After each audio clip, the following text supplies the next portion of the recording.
भाजपा की दिल्ली सरकार की घोषणा के पश्चात शहरी विकास विभाग ने नोटिस जारी कर दिया है, जिसके तहत अब विधायकों को 15 करोड़ की बजाय सिर्फ 5 करोड़ रुपए सालाना बजट मिलेगा। आम आदमी पार्टी की सरकार इस पर सवाल उठा रही है। बुराड़ी विधानसभा क्षेत्र से विधायक संजीव झा ने यहां तक आरोप लगा दिया है कि भाजपा 27 साल बाद सत्ता में आई है और इसलिए वह भूखे भेड़ियों की तरह दिल्ली वासियों को लूटना चाहती है। आम आदमी पार्टी की दिल्ली सरकार ने विधानसभा चुनाव से पहले विधायक फंड को 7 करोड़ रुपए से बढ़ाकर 15 करोड़ रुपए कर दिया था। जब हमारी आम आदमी पार्टी की सरकार थी तो 15 करोड़ का बजट था, हमारा एमएलए फंड था। जब बीजेपी की सरकार आई अब वो 5 करोड़ हो गया और वर्तमान विधानसभा में 48 बीजेपी के एमएलए हैं, 22 आम आदमी पार्टी के एमएलए हैं। एमएलए फंड का उपयोग ऐसे जगह पे करते हैं जहां बाकी फंड नहीं ला सकते और टाइट अनटाइट फंड कहते हैं। तो एमएलए फंड अनटाइट फंड है कि जहां मर्जी वहां काम कर लो। मेरे अपनी विधानसभा की बात करूं तो ऐसे 20 से 25% का एरिया है जहां के लिए टाइट कोई फंड ही नहीं है, वहां केवल एमएलए फंड से हम काम कर सकते हैं। अब ये 5 करोड़ में पूरे एरिया में सड़कों का काम, गलियों का काम, पानी का काम कैसे हो पाएगा?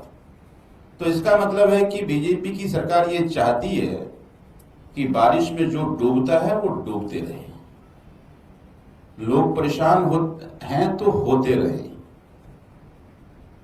4 महीने में ही दिल्ली की जनता को इन्होंने इतना परेशान किया है कि लोग इससे अब आजिज हो चुके हैं।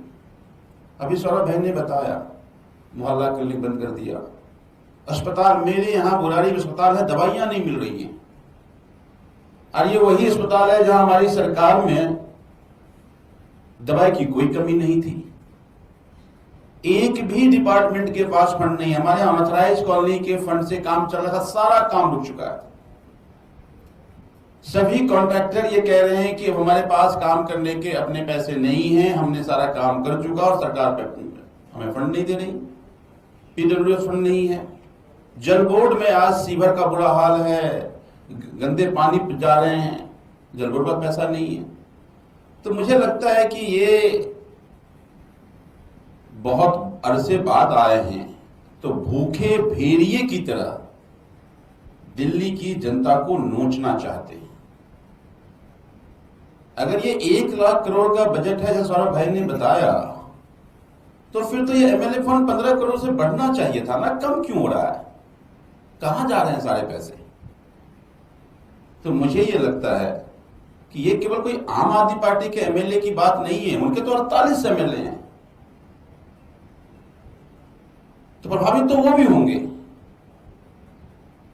एमएलए फंड को कम करने से डायरेक्टली जनता अफेक्ट होती है, क्षेत्र का डेवलपमेंट का काम प्रभावित होता है। तो मुझे ये लगता है कि पूरी तरह से ये बीजेपी की सरकार दिल्ली की लूटने में, दिल्ली की खसोटने में व्यस्त हो गई है। दिल्ली की जनता का, दिल्ली का क्या हो रहा है इसका कोई ध्यान नहीं है। मुझे ये लगता है कि बड़े बड़े वादे करके आए थे, जनता ने उस वादों को वोट किया था और आज जनता ठगा हुआ महसूस कर रही है। 2022-23 तक विधायकों को प्रति वर्ष 4 करोड़ रुपए का फंड दिया जाता था, लेकिन आम आदमी पार्टी की सरकार ने इसे 23-24 में बढ़ाकर 7 करोड़ रुपए कर दिया। इसके बाद फिर आम आदमी पार्टी की सरकार ने फंड को दोबारा बढ़ाया और 24-25 में इसे 10 करोड़ रुपए तक कर दिया गया था। ठीक विधानसभा चुनाव से पहले आम आदमी पार्टी की सरकार ने इसे 15 करोड़ रुपए सालाना करने की घोषणा की थी।